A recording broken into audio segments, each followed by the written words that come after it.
একদিন এক যুবক, নাম তার ইলিয়াস, মসজিদের বাইরে বসে বন্ধুদের সঙ্গে সময় কাটাচ্ছিল। হঠাৎ মসজিদের ভেতর থেকে এক সুন্দর আওয়াজ ভেসে এলো। ইমাম সাহেব খুতবা দিচ্ছেন। তিনি বলছিলেন, হে ঈমানদারগণ, যখন জুমার দিনে নামাজের জন্য আহ্বান করা হয় তখন আল্লাহর স্মরণে ধাবিত হও এবং বেচাকেনা ত্যাগ করো।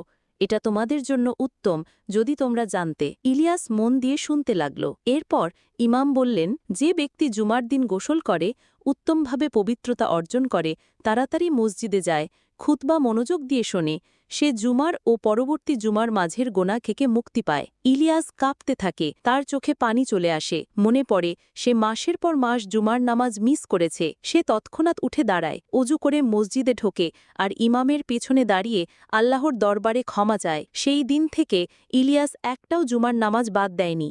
শিক্ষণীয় বার্তা: জুমার দিন শুধু সাপ্তাহিক ছুটি নয়, এটা মুসলমানদের জন্য রহমত, গুনাহমোচনের সুযোগ ও আল্লাহর বিশেষ নিয়ামতের দিন।